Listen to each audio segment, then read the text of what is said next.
বিজ্ঞান মনস্ক যাত্ৰা এই বালিচাং অঞ্চলৰ উদ্যোক্তাসকল, কেন্দ্ৰীয় সমিতিৰ বিষয়ববীয়া, বিশ্বনাথ মহাবিদ্যালয়ৰ অধ্যক্ষ মিষ্টাৰ বৰদলৈ, ডক্টৰ ফুকন আদি কৰি প্ৰগতিশীল বিজ্ঞান মনস্ক আৰু ছাত্ৰ ছাত্ৰী বন্ধু বান্ধৱীসকল, গেলা গৰমত 11টাৰ পৰা 2টা বজালৈকে আপোনালোকে ধৈৰ্য ধৰি পঢ়ি থকাই প্ৰমাণ কৰিছে যে আমাৰ সমাজত সঁচাকৈ কিছু অন্ধবিশ্বাস, কুসংস্কাৰ আছে আৰু আপোনালোকৰ ধৈৰ্য একাগ্ৰতাই প্ৰমাণ কৰিছে যে আমি সমাজৰ পৰা, নিজৰ মনৰ পৰা অন্ধবিশ্বাস, কুসংস্কাৰ দূৰ কৰিব বিচাৰিম। ভূপেন দাই গাইছিল, তুমি অসমীয়া,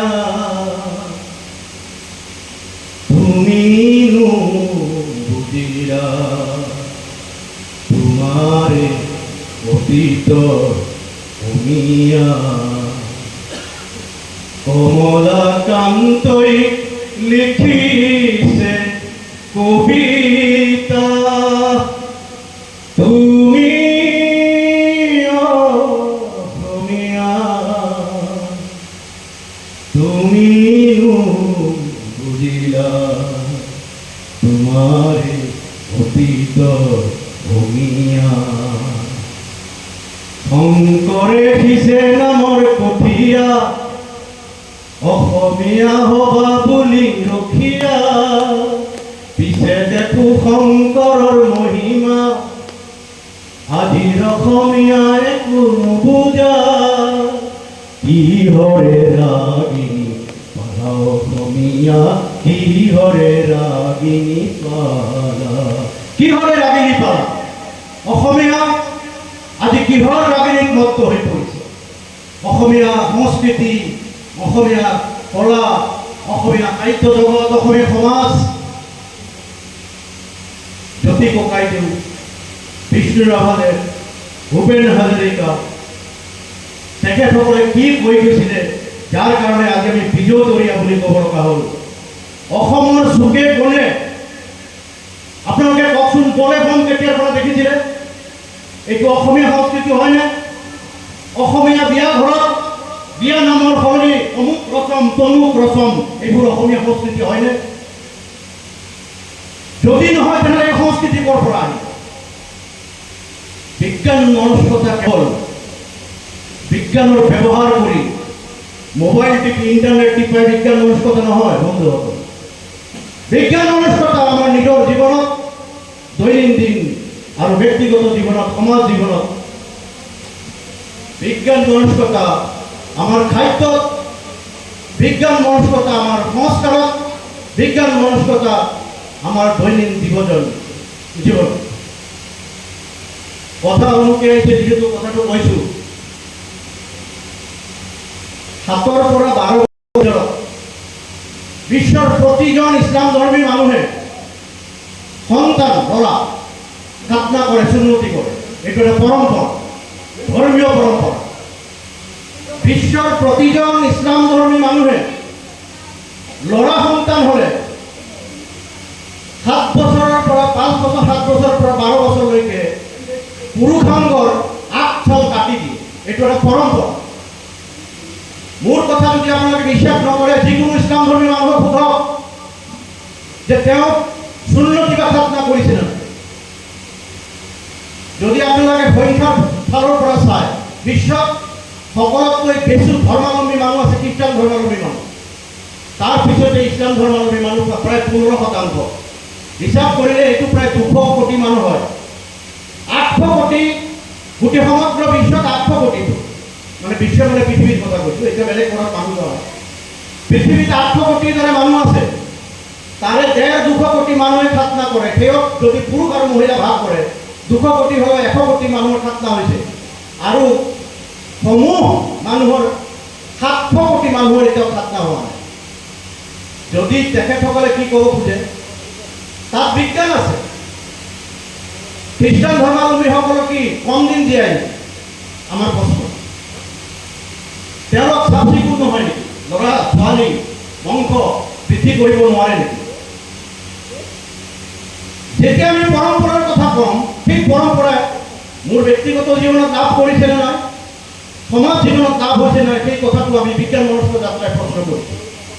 আমি সিদ্ধান্ত দিয়া নাই। আমি কৈছোঁ যদি 700 কোটি মানুহ খাতনা নকৰাকৈ পৃথিৱীত স্বাভাৱিক আৰু সুন্দৰকৈ জীৱন যাপন কৰিব পাৰে, তেনেহ'লে খাতনাটো নকৰিলেও নহয়, কিয় নহয়, সেই কথাটো আমাক বুজাই দিব। আৰু সেই পৰম্পৰাটো কিয় দৰকাৰ? যদি কিবা সমস্যা হয়, মানুহ প্ৰাপ্তবয়স্ক হোৱাৰ পিছতো গৈ অপাৰেশ্যন কৰিব পাৰে, বিভিন্ন সমস্যা হ'লে তাৰ সমাধান উলিয়াব পাৰে। যদি দৰকাৰ হয় আমি হাত কাটি দিওঁ নে নাই, ভৰি কাটি দিওঁ নে নাই? যদি ডক্টৰে চিকিৎসা বিজ্ঞানে কয় যে আপোনাৰ হাতখন নাকাটিলে আপুনি নাবাচিব, আমি হাতখন কাটি দিম। কিন্তু অদৰকাৰ প্ৰয়োজন নোহোৱাকৈ আমি গা চা কিয় কাটি দিব? এইটো হ'ল আমাৰ প্ৰশ্ন। গতিকে পৰম্পৰাৰ নামতো ক্ষতিকাৰক পৰম্পৰাৰ আমি বিৰোধ কৰিছোঁ, আমি প্ৰশ্ন উত্থাপন কৰিছোঁ। বিশ্বত আপুনি যদি হিন্দু মানুহ চায়, কিমান শতাংশ হিন্দু মানুহ আছে? ভাৰতবৰ্ষ, নেপাল, বাংলাদেশকে আদি কৰি এই দেশবোৰত হিন্দু মানুহৰ বসতি আছে। হিন্দু মানুহৰো এটা অংশ, আমাৰ অসমৰ কথা ধৰক, এটা অংশ তুলনীয়া বিয়া পাতে।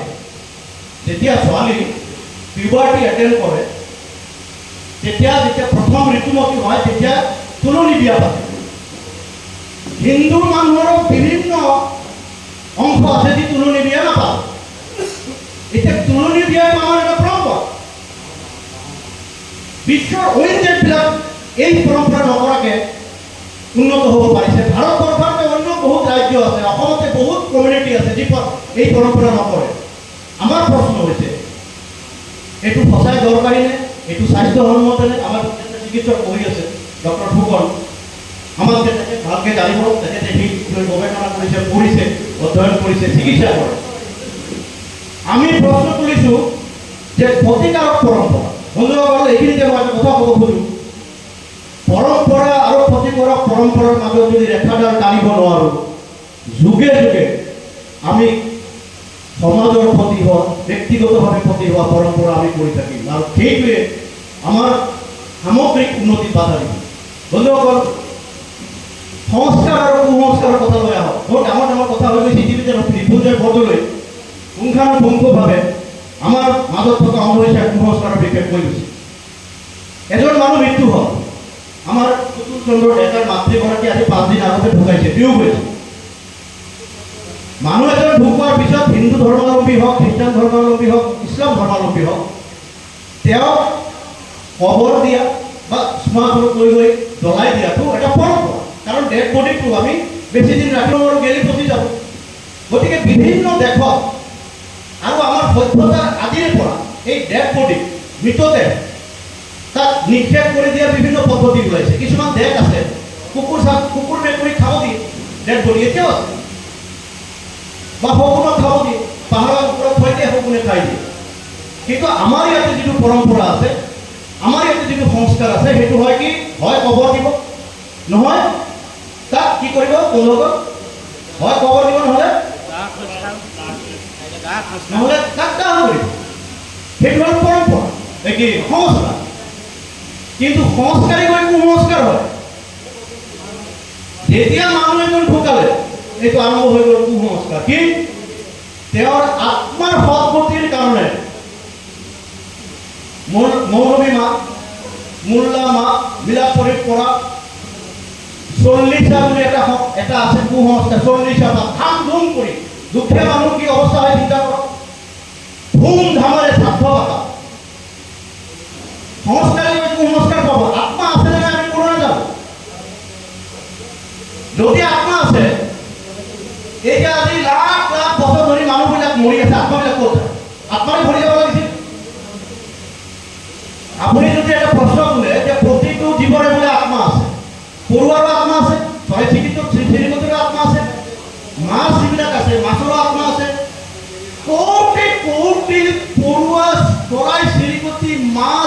ছাগলী মানুহ এই আত্মাবিলাক কৰিব আত্মাৰে ভৰি যাব লাগিছিল কাৰণ আত্মাৰ মৃত্যু নাই আৰু আত্মা হৈ যোৱাৰ পিছত ঘূৰি আহি মানুহ হৈছে তেনেকুৱা উদাহৰণ গতিকে আত্মা আছে নে আমি ক'ব নোৱাৰোঁ কিন্তু সেই আত্মাক লৈয়ে কিছু মানুহে পুৰোহিত মোল্লা মৌলবী কিছু ধৰ্মান্ধ মানুহে আমাৰ সমাজক সংস্কাৰৰ নামত কুসংস্কাৰ কৰিবলৈ বাধ্য কৰিছে আৰু সেই কুসংস্কাৰ পৰিত্যাগ কৰিছে আমাৰ পুতুল চন্দ্ৰনে এটা হাততালি মাৰক বন্ধুসকল আমি সংস্কাৰ পালন কৰিম কিন্তু আমি কুসংস্কাৰ বৰ্জন কৰিম বিজ্ঞান মনস্ক যাত্ৰাই আপোনালোকক আহ্বান জনাইছে যি সংস্কাৰে কুসংস্কাৰত পৰিণত হৈছে আৰু ব্যক্তি আৰু সমাজৰ ক্ষতি কৰিছে আমি তাক পৰিহাৰ কৰাৰ যত্ন কৰিম আচ্ছা বন্ধুসকল আপোনালোকে এটা কথা কওকচোন যে বিশ্বাস অবিশ্বাস অন্ধবিশ্বাস সম্পৰ্কে যে কথা হৈছে মই এটা ভাল পাইছোঁ যে প্ৰশ্ন উত্থাপন কৰিছে কাৰণ কি প্ৰশ্ন উত্থাপন কৰিলেহে কথাবোৰ ওলায় আৰু প্ৰশ্ন কৰি কৰি সংবিধান বিচাৰৰ যিটো পদ্ধতি সেইটোৱে বিজ্ঞান মনস্ক কাৰণ প্ৰশ্ন কৰিব জানিলে আচল কথাবোৰ ওলাই নহ'লেতো বিশ্বাসে বিলয় হৰি তৰ্কে বহুত দূৰ গুচি যাব গতিকে বিজ্ঞান মনস্কতাৰ এটা প্ৰথম আৰু প্ৰধান উন্নত শব্দ হৈছে যে তুমি প্ৰশ্ন কৰা প্ৰশ্ন কৰি কৰি তাৰ উত্তৰ বিচৰা উত্তৰ পোৱা নোপোৱা বেলেগ কথা কিন্তু প্ৰশ্ন কৰিয়ে যাওঁ এই যে প্ৰশ্ন কৰিছে সেই কথাটো আমাক উৎসাহিত কৰিছে আমাৰ এই ৰাস্তা আমাৰ এই বাট এই যাত্ৰা আগুৱাই যাবলৈ তেখেতৰ প্ৰশ্ন আমাক এটা ৰাস্তা দেখাব এটা সংবিধান দিব এই যে প্ৰশ্ন কৰা আমি যে কৈছোঁ যে বিশ্বাস অবিশ্বাস অন্ধবিশ্বাস এই কথাটো ক'ৰ পৰা আহিছে সেই কথাটো ক'ব যাওঁতে কৈছোঁ ধৰক আপোনাৰ নাম কি হা ৰমেশ চৰণক মই বিশ্বাস কৰোঁ মোৰ ঘৰত মই সৰুৰ পৰা দেখিছিলোঁ এজনী মহিলা মানুহ আৰু এগৰাকী মতা মানুহ এজনক দেউতা বুলি কৈছিলোঁ আৰু এজনক মা কৈছিলোঁ মই কি টেষ্ট কৰি কৈছিলোঁ নেকি দিন যে এইটো মোৰ দেউতা মই টেষ্ট কৰিলোঁ লেবৰেটৰীত তাৰপিছত মই দেউতা কৈছিলোঁ নে এনেই দেউতা কৈছিলোঁ আপোনালোকে কওকচোন কি কৰে আপোনালোকে কি কৰে হা সেইটো হ'ল বিশ্বাস এইজন মোৰ দেউতা আৰু এইজন মোৰ মা কিন্তু যদি আপোনাৰ যদি কিবা কাৰণত অবিশ্বাস হয় যে এইজন মোৰ দেউতা নহয় আপুনি টেষ্ট কৰিব পাৰে আপুনি লেবৰেটৰীত আপোনাৰ জিন টেষ্ট কৰিব বিভিন্ন টেষ্ট কৰিব পাৰে আমাৰ ডক্টৰ চিকিৎসক বহি আছে তেখেতে ভালকৈ ক'ব আৰু তেখেতে প্ৰমাণ কৰি দিব লেবৰেটৰীয়ে যে এইজন তোমাৰ দেউতা নহয় মানে জন্মদাতা যিটো আমি কওঁ তো বিশ্বাস গৈ অবিশ্বাস হ'ব পাৰে আৰু অবিশ্বাসটোক প্ৰমাণ কৰি আকৌ বিশ্বাসত পৰিণত কৰিব পাৰে আচ্ছা এই ধৰক এজন মানুহ কাম কৰে তেওঁ সদায় মোৰ কাম কৰি ঠিক ঠাক কৰি দিয়ে আমি তাক বিশ্বাস কৰোঁ কিন্তু যেতিয়া ফাঁকি দিয়া আৰম্ভ কৰে তেতিয়া আমি কি বুলি কওঁ অবিশ্বাস কৰিছে আচ্ছা আমি এটা কথা কওঁ এজন মাল বেপাৰী আহিলে তেওঁ মাল বিক্ৰী কৰিব তেওঁ ক'লে যে মাছ কিমান দাম বন্দবস্ত হৈ গ'ল বোলে 400 টকা কিলো বোলে ঠিক আছে ভাই 1 কিলো দে মই দাদা ইয়াতে 1 কিলো আছে লৈ যাওঁ আমি বিশ্বাস কৰিব পাৰোঁ অবিশ্বাস কৰিব পাৰোঁ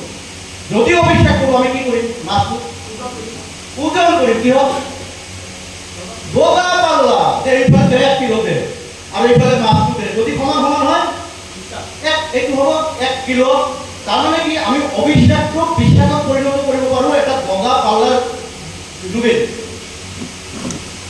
তো আমাৰ এই যে বিশ্বাসটোৱে অবিশ্বাস হ'ব পাৰে অবিশ্বাসটো বিশ্বাস হ'ব পাৰে যেতিয়া আমি প্ৰমাণ কৰোঁ এতিয়া এটা মন কৰক এজন ল'ৰা খুব চুৰ ডকাইত তেওঁৰ মাকে কিন্তু বিশ্বাস নহ'ব মাকে কৈছে চুৰ তাৰমানে চুৰ কৰি তাৰ এবাৰ দুবাৰ নহয় বহুতবাৰ প্ৰমাণ হৈছে পুলিচে লৈ গৈছে মাকে কৈছে তুমি যিমান যি কোৱা ভাইটি মোৰ ল'ৰা চুৰ হ'ব নহয় এইটো কোৱা অতি বিশ্বাস কি বুলি ক'লোঁ অতি বিশ্বাস আৰু এটা কি বস্তু আছে জানে যেনেকৈ এই যে ৰাম ৰহিম হ'ল এজন ভগৱান স্বয়ম্ভু ভগৱান তেওঁ বহুত ভগৱান বহুত অনুগামী তেওঁক আমাৰ ভাৰত চৰকাৰে আইন ব্যৱস্থাত পেলাই তেওঁক জেলত লৈ গ'ল কিন্তু বহুত অনুগামী আছে বহুত ভক্ত আছে তোমালোকে যিমান আইন কৰা কৰি থাকা আমাৰ ভগৱানৰ সঁচাকৈ দুখ নাই এইটো কয় বিশ্বাসত অন্ধ কি বুলি কয় বিশ্বাসত অন্ধ বিশ্বাস অবিশ্বাস অতি বিশ্বাস বিশ্বাসত অন্ধ এটা উদাহৰণ লওক ইছলাম ধৰ্মত এটা প্ৰবাদ আছে হজৰত মহম্মদক এদিন সুধিলে যে তুমি যে নবী তাক তুমি প্ৰমাণ দিয়া। আচ্ছা, প্ৰমাণ লাগে। তেওঁ কি কৰিলে, আঙুলি কৰিলে, এনেকৈ কৰিলে। সেই সময়ত ৰাতি আছিলে, চন্দ্ৰটো দেখা পাই থাকে। চন্দ্ৰটো দুফাল হৈ গ'ল, হৈ কাবা শৰীফ আজি যিটো ডুবাই তাত পৰি গ'ল। তাত এটা পাহাৰ আছে, যিটো পাহাৰত বহি হজৰত মুহাম্মদে তপস্যা কৰা বুলি কয়। দুইফালে পৰি গ'ল, কিন্তু চন্দ্ৰটোৰ আয়তন জানে পৃথিৱীৰ 4 ভাগৰ 1 ভাগ, মানে পৃথিৱীখন যদি 4 ভাগ কৰোঁ তাৰ 1 ভাগৰ সমান। যে সেইটো ডুবাই আঁকিবনে বাৰু? আমি প্ৰশ্ন কৰোঁ, আঁকিবনে? আচ্ছা, ইয়াৰ পিছত নীল আৰ্মষ্ট্ৰং বিভিন্নজন চন্দ্ৰত গৈছে, তাত বাৰু চন্দ্ৰটো দুফাল হোৱা দেখিছে নাই দেখা? আচ্ছা, দ্বিতীয় কথা, আমাৰ পূৰ্বপুৰুষসকলে কি দেখিছিলে আদিম যুগত? দেখিছিলে যে ৰাতিপুৱা উঠি সূৰ্যটো এইফালৰ পৰা ওলায় আৰু দুপৰীয়া মূৰৰ ওপৰত আহে আৰু পিছবেলা পশ্চিমফালে নাযায়। তো তেওঁলোকে কৈছিলে যে সূৰ্যটো ঘূৰি থাকে, কাৰণ ৰাতিপুৱা মই নিজে দেখিছোঁ এইফালৰ পৰা ওলাইছে, লাহে লাহে লাহে লাহে লাহে লাহে মেলিটো মূৰৰ ওপৰত আহিছে আৰু এইফালে মাৰ হৈছে। তো তেওঁলোকে কি সিদ্ধান্ত লৈছিলে? কি লৈছিলে? সূৰ্যটো ঘূৰি থাকে। কিন্তু কোপাৰ্নিকাছ, গেলিলিও এটা টেলিস্কোপ আৱিষ্কাৰ কৰিছে। গেলিলিওৱে এটা শক্তিশালী টেলিস্কোপ আৱিষ্কাৰ কৰি দেখাই দিলে যে এই সূৰ্যটো নুঘূৰে, কি ঘূৰে? পৃথিৱীখন ঘূৰি থাকে। তাৰপিছত জিঅ'ডামক ব্ৰুনো বুলি এজন মানুহ এটাতো মাৰি পেলালে ধৰ্মযাজকবিলাকে। এই যে পাত্ৰী বুলি যে কওঁ আমি, যিবিলাক মানে খ্ৰীষ্টান ধৰ্মৰ ধৰ্মযাজক, তেওঁলোকে তেখেতক 8 বছৰ কাৰাবন্দী কৰি ৰাখি জুইত পুৰি, মানে বিনা ৰক্তপাতে হত্যাকাণ্ড বুলি কৈছিলে, গতিকে জুইত পুৰি মাৰি পেলালে। এই ব্ৰুনো প্ৰমাণ কৰি দিছিলে যে একচুৱেলি সূৰ্যটো নহয়, কি ঘূৰে? কি ঘূৰে? পৃথিৱী ঘূৰে। কাৰণ তেওঁলোকে বিভিন্ন গৱেষণা, তথ্যপাতি, টেলিস্কোপ বিভিন্ন দেখাই দিলে আৰু বিভিন্ন ওপৰলৈ উঠি গৈ দেখে যে পৃথিৱী কেনেকৈ ঘূৰি আছে, অন্য গ্ৰহ নক্ষত্ৰ কেনেকৈ ঘূৰি আছে আৰু সূৰ্যটো ক'ত আছে। কিন্তু সেই কথাটো যিহেতু ধৰ্মটো আগতে লিখিছিলে, তেওঁলোকৰ আগতে বাইবেলৰ বহুত জেগাত আছে যে সূৰ্যটো ঘূৰি থাকে আৰু পৃথিৱীখন চেপেটা। গতিকে ধৰ্মীয় অনুভূতিত আঘাত লাগিব। এতিয়া ধৰ্মীয় অনুভূতিত আঘাত লাগিলে এইটো যদি কোনোবা ধৰ্মগ্ৰন্থ থাকে যে সূৰ্যটো ঘূৰি আছে, কাৰণ আমি নিজে দেখিছোঁ, প্ৰমাণ কৰাৰ পিছতো যদি মই সেইটো বিশ্বাস কৰি থাকোঁ, সেইটোৰ নাম কি বুলি ক'ব? অন্ধবিশ্বাস। কি বুলি ক'ব? বহুত গৰম লাগিছে, আপোনালোকে কওক, তাতে মোৰ গৰম কমি যায়। প্ৰমাণ হোৱাৰ পিছতো সূৰ্যটো যে নুঘূৰে, পৃথিৱী ঘূৰে, ইয়াৰ সলনি মই ক্লাছত বিজ্ঞান শিক্ষক, মই ক্লাছত বুজাই আছোঁ ছাত্ৰ ছাত্ৰীসকল, পৃথিৱী ঘূৰি থাকে। যেতিয়া ঘৰত গ'লো, নাই নাই কোৰাণত লিখা আছে, বাইবেলত লিখা আছে সূৰ্য ঘূৰে, গতিকে পঢ়াই দিলোঁ। কিন্তু সঁচা কথা কি জানা? এই সূৰ্যটোহে ঘূৰি থাকে। এইটো কি বুলি ক'ব? অন্ধ। কি ক'ব? প্ৰমাণ হোৱাৰ পিছতো যি বিশ্বাস মানুহ মানি থাকে অন্ধভাৱে, এইটো কয় অন্ধবিশ্বাস। বন্ধুসকল, বিশ্বাস, অবিশ্বাস, অতিবিশ্বাস, বিশ্বাসত অন্ধ আৰু অন্ধবিশ্বাস। আচ্ছা বন্ধুসকল, অন্ধবিশ্বাস আমাৰ নিজৰ মাজতো থাকি যাব পাৰে, কাৰণ এই সমাজত আমি ডাঙৰ দীঘল হৈছোঁ। সৰু সৰু অন্ধবিশ্বাস মিলি ডাঙৰ অন্ধবিশ্বাস হ'ব পাৰে। আমি যেতিয়া কথা পাতোঁ, যেতিয়া ঠিক কৰে, আমি কি কওঁ? কি কওঁ? কথা হয় নাই? কথাটো হয় নাই? আমি কেতিয়াবা লিখি ৰাখিছিলোঁ যে কেইদিন সঁচা হ'ল আৰু কেইদিন মিছা হ'ল। দেখি টিকটিকাই তাৰ লগৰীয়াক পোৱাৰ কাৰণে আমি যেনেকৈ যৌৱন হ'লে ছোৱালী বিচাৰি থাকোঁ বিয়া পাতিবৰ কাৰণে, সেইটো এটা প্ৰাকৃতিক নিয়ম। ভেকুলীৰ টোপটোৱে তাৰ লগৰীয়াক পোৱাৰ কাৰণে, আকৰ্ষিত কৰাৰ কাৰণে। আৰু আমি ধৰি লওঁ যে বৰষুণক মাতিছে। গতিকে বিশ্বাসে গৈ অন্ধবিশ্বাস হ'ব পাৰে। আচ্ছা, এইটো সৰু সৰু অন্ধবিশ্বাস, যিটো অন্ধবিশ্বাসে বেলেগক ক্ষতি নকৰে, এইটো হ'ল ব্যক্তিগত অন্ধবিশ্বাস। কিন্তু ব্যক্তিগত অন্ধবিশ্বাসে আকৌ সামাজিক অন্ধবিশ্বাস কেনেকৈ? এইগৰাকী কুলক্ষণী বিধৱা ইয়াৰ মুখ চাই যদি যাওঁ মোৰ যাত্ৰা নষ্ট। এইটো ব্যক্তিগতভাৱে অন্ধবিশ্বাস গৈ সামাজিক হৈ গ'ল। হ'লে কথাটো এজন মানুহক কুলক্ষণি বনাই দি সমাজক তাক আমি এটা বাৰ্তা দিলোঁ যে এই মানুহজনী বিধৱা, এই মানুহজনীৰ গিৰিয়েক কৰিছে এইজনী কুলক্ষণি, এইজনীৰ যদি মুখ চাই যাওঁ তো যাত্ৰা নষ্ট হ'ব। এইটো আমি কি কৰিলোঁ, সামাজিকৰণ কৰিলোঁ।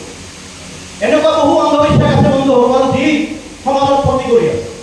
আপুনি চিন্তা কৰক, যদি সেই কথাটো আপোনাৰ ঘৈণীয়েকৰ লগত হয়, আপোনাৰ ছোৱালীৰ লগত হয়, আপোনাৰ লগত হয়, আপোনাৰ কেনেকুৱা লাগে? এজন সুস্থ মানুহ কাম কৰি জীয়াই আছে, তাক আমি হঠাৎ ডাইনী বনাই দিলোঁ আৰু ৰাতি গৈ তেওঁক আমি মাৰি পেলালোঁ, সানি খুঁজি তেওঁক বিতৰণ কৰি দিলোঁ।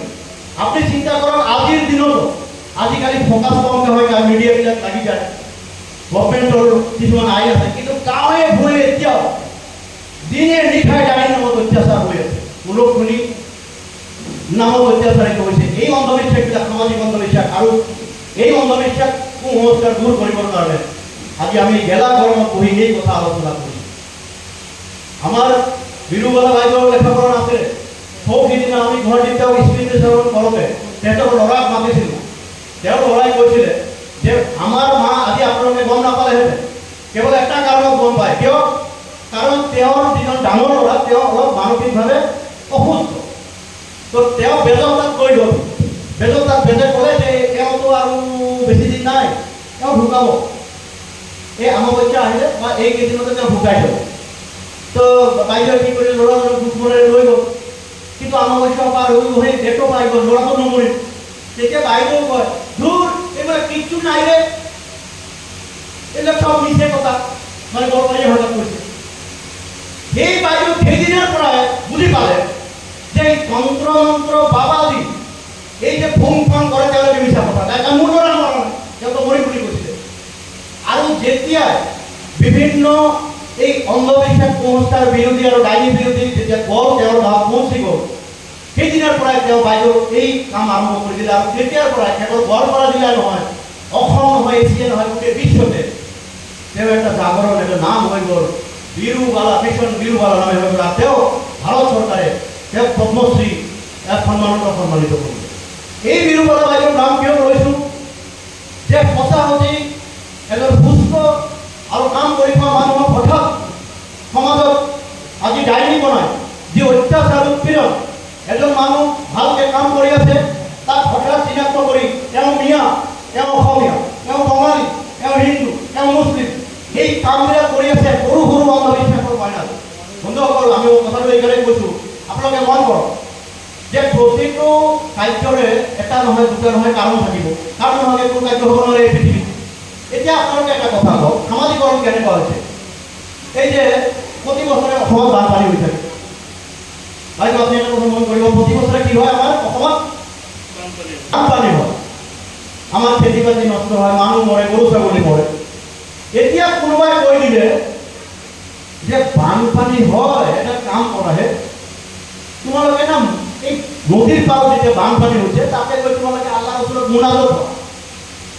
আপোনালোকে যদি social media, Facebook, WhatsApp, YouTube চাব যে বিভিন্ন জায়গাত গৈ প্ৰাৰ্থনা মুনাজাত কৰি আছে, কি হে আল্লাহ, হে ৰসুল, বানপানীৰ পৰা ৰক্ষা কৰা। আমাৰ নামঘৰীয়াসকলেও বিভিন্ন সময়ত নদীৰ পাৰত গৈ ঈশ্বৰ ভগৱানৰ ওচৰত প্ৰাৰ্থনা কৰে যে আমাক ইয়াৰ পৰা বচোৱা। এতিয়া কোনোবা এজন লিডাৰে কৈ দিলে বোলে বানপানীৰ সমস্যা দূৰ হ'ব, আমি এটা কাম কৰোঁ, এই নদীটোকে পূজা বা সেৱা প্ৰাৰ্থনা নামাজ কৰা আৰম্ভ কৰোঁ। গতিকে এটা ডাঙৰ অনুষ্ঠানে কৰি দিওঁ। কি নাম দিওঁ? নমামী ব্ৰহ্মপুত্ৰ। হিন্দু নাই, মুছলমান নাই, খ্ৰীষ্টান নাই, ইহুদি নাই, বড়ো নাই, মিচিং নাই, মিয়া নাই, চবৰে টেক্সৰ পইচা দি আমি কোটি কোটি টকা খৰচ কৰি কি কৰিলোঁ? নমামী ব্ৰহ্মপুত্ৰ, নমামী বৰাক। বানপানীৰ সমাধান হৈছেনে বাৰু? এইটো এটা ডাঙৰ অন্ধবিশ্বাস। কাৰণ কোনো কামেই এই পৃথিৱীত বিজ্ঞানীসকলে প্ৰমাণ কৰিছে, কোনো কাম তাৰ কাৰণ নোহোৱাকৈ ঘটিব নোৱাৰে। আমি জানো বা নাজানো, তাৰ কাৰণ থাকিব, আৰু কাৰণ যেতিয়া চিনাক্ত কৰিব তেতিয়া তাৰ সমাধান কৰিব। আৰু এটা উদাহৰণ দি মই শেষ কৰিছোঁ। আচ্ছা বন্ধুসকল, আপোনালোকে কওক কেঞ্চাৰ এটা ভয়াৱহ ৰূপ হিচাপে থিয় দিছে। বৰপেটা জিলাত আটাইতকৈ বেছি কেঞ্চাৰ হয় বুলি তথ্য প্ৰকাশ হৈছে। আমাৰ গোটেই ভাৰতবৰ্ষত যিবিলাক ৰাজ্য আছে তাৰ ভিতৰত এতিয়া কেঞ্চাৰ এটা হাব বুলি কৈছে, কেঞ্চাৰ হাব অসম। এই কেঞ্চাৰ কাৰণ হিচাপে কোৱা হৈছে যে পূৰ্বপুৰুষৰ পাপৰ ফলত কেঞ্চাৰ হয়। আচ্ছা, যদি পূৰ্বপুৰুষৰ পাপৰ ফলত কেঞ্চাৰ হয় তাৰ সমাধান কি হ'ব? যাগযজ্ঞ কৰা, মিলাদ শৰীফ আয়োজন কৰা, উৰুচ কৰা, গৰু কুৰবানী দিয়া, অমুকত মহ বলি দিয়া। কাৰণ পাপটো কেনেকৈ সহ্য কৰিব? গতিকে এই ধৰণৰ সামাজিকৰণ, অন্ধবিশ্বাস কুসংস্কাৰৰ সামাজিকৰণে আমাৰ ব্যক্তিগত মানুহৰ লগত আমাৰ সমাজৰ প্ৰযুক্ত ক্ষতি কৰিছে। কাৰণ কেঞ্চাৰৰ পূৰ্বপুৰুষৰ পাপৰ কাৰণে নহয়, কেঞ্চাৰ নিৰ্দিষ্ট কিছুমান কাৰণৰ কাৰণে হয় আৰু কেঞ্চাৰৰ চিকিৎসা কৰি কেঞ্চাৰ ভালো কৰা হয়। গতিকে বন্ধুসকল, আমি এই কথাটো এইকাৰণে কৈছোঁ যে সংস্কাৰ আৰু কুসংস্কাৰৰ মাজত পাৰ্থক্য আছে, বিশ্বাস আৰু অন্ধবিশ্বাসৰ মাজত পাৰ্থক্য আছে, ব্যক্তিগত আৰু সামাজিকৰণৰ মাজতো পাৰ্থক্য আছে। আমি বিজ্ঞান মঞ্চৰ যাত্ৰাৰ পৰা আপোনালোকক মুকলি আহ্বান দিছোঁ। আমি প্ৰশ্ন উত্থাপন কৰিছোঁ, কোনটো অন্ধবিশ্বাস, কোনটো বিশ্বাস, কোনটো সংস্কাৰ, কোনটো কুসংস্কাৰ, কোনটো পৰম্পৰা ভাল, কোনটো পৰম্পৰা বেয়া, আপোনালোকে আমাক কওক। আমিও সেইমতে চলোঁ আৰু আমাৰ সমাজত উন্নতি আশা কৰোঁ। আপুনি ভালে থাকক, মই ভালে থাকোঁ, আমাৰ সমাজখন সুস্থ থাকক, এই আশা কৰি আগন্তুক দিনত আপোনালোকক পুনৰ লগ পোৱাৰ আশাৰে আমি বিজ্ঞান মঞ্চ যাত্ৰা কেন্দ্ৰীয় সমিতিৰ তৰফৰ পৰা মই হামজা চৌধুৰী কেন্দ্ৰীয় সমিতিৰ কাৰ্যকৰী সভাপতি হিচাপে আপোনালোকক নমস্কাৰ জনাইছোঁ, আপোনালোকক অভিনন্দন জ্ঞাপন কৰিছোঁ যে এই গেলা গৰম কৰি আপোনালোকে ধৈৰ্য ধৰি আমাক ক'বলৈ সুযোগ দিলে, আপোনালোকৰ আমাক নিজে কথা ক'লে। ধন্যবাদ জনাইছোঁ। আপোনালোকে ভাল থাকক। নমস্কাৰ।